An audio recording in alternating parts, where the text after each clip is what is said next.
Hello, and welcome to the Rampant Red Devils on the Free Kick Podcast YouTube channel.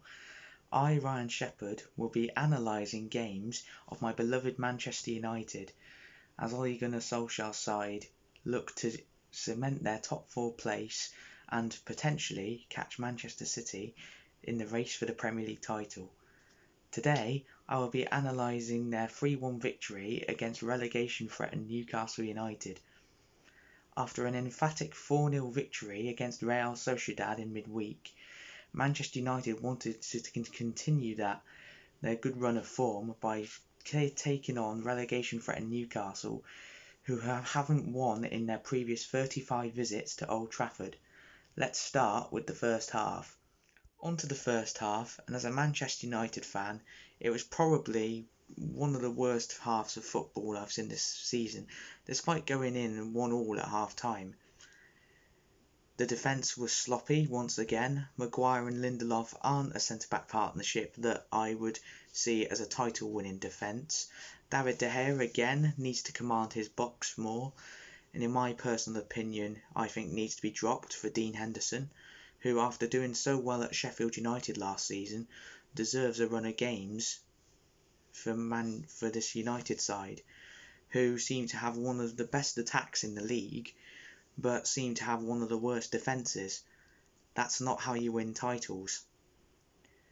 £80 million for Harry Maguire, and he gets the assist for Alan Saint-Maximin's equaliser by literally heading it into his path. £80 million. Unbelievable. However, despite being sloppy in possession, and Dan James and Bruno Fernandes in particular during that first half going missing in action, I'd say Marcus Rashford was by far the best player on the pitch for United. He was making darting runs, getting past the Newcastle defence, and it was his piece of individual brilliance by nutmegging Emil Kraft and bursting for pace to get around him, before cutting inside and finishing past Karl Darlow at the near post to give Manchester United the lead in the 30th minute. It was another great goal by Rashford. So, second half, Ole Gunnar Solskjaer, whatever he said in the dressing room at half-time, must have worked. United came out and looked the better side, with Newcastle seemingly sitting back on a 1-1 lead, hoping to take a point from Old Trafford, which is not what was intended from a relegation side. Again, Marcus Rashford was causing problems, and the midfield of Matic and Fred was now making important passes into the final third to set up attacks in the hope that Man United could win the game. And it turned out that it was from a Nemanja Matic pass via a slight touch off Bruno, which led him to the assist, which fell to Dan James, who, after taking a touch, smashed it again at the near post past Karl Darlow into the back of the net to continue his fine scoring form by getting his third goal in just 3 games. To me, it's a massive opinion from James. He seems to be playing with confidence now, and I'm glad that he is getting a run in the team after being constantly overlooked by many United fans for being consistently played on the right wing last season when we didn't buy the right winger that we needed to in the summer. But nevertheless, United looked dominant after scoring the second goal, and Marcus Rashford again was the main threat for the third goal after he won a penalty after Joe Willock fouled him in the box. And guess who? The Portuguese Magnifico himself, Bruno Fernandes, slotted confidently past Karl Darlow to make it 3-1 and ensured that the 3 points were wrapped up and left Man United 10 points behind leaders Manchester City. However, a note to add, I sincerely do believe that Anthony Martial could be in his last season as a Manchester United player. He looks like a forward who is totally out of confidence. He doesn't get the support he needs, and I don't believe that he's the number 9.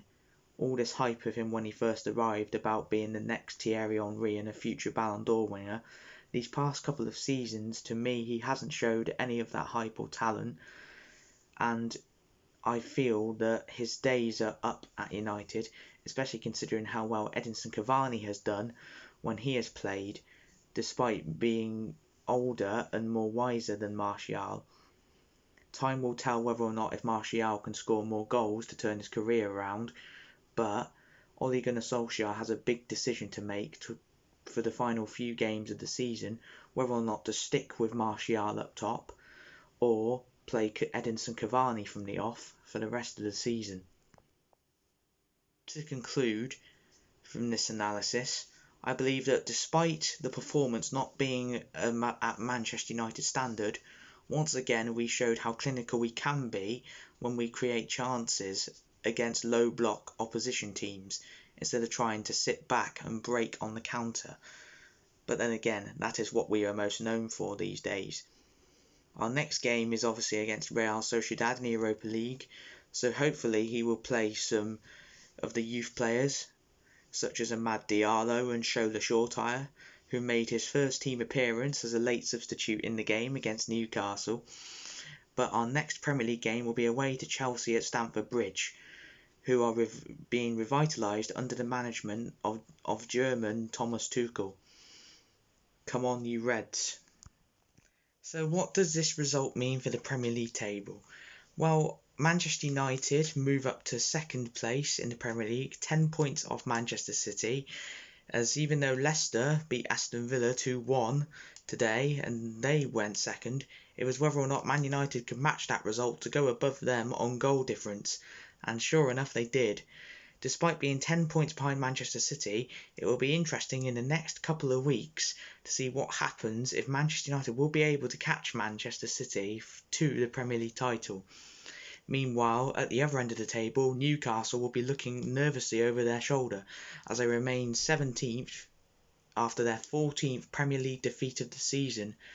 Many questions will be asked whether or not Steve Bruce will be sacked as Newcastle manager, especially after the rumours that Rafa Benitez has been offered the chance to rejoin the club, especially knowing that Fulham are only 3 points behind them as well. It's going to be a nervy few weeks for the Magpies. That has been my analysis of Manchester United versus Newcastle. I will be back next week with my own match analysis of Man United's away trip to Stamford Bridge. If you've missed them already, Nathan's Scouting Saints episode and Jack's Total Tottenham episode are on the YouTube channels. Press the bell if you haven't already, so you know that when you get recent updates from us. I've been Ryan Sheppard, and thank you for listening to my analysis of the game.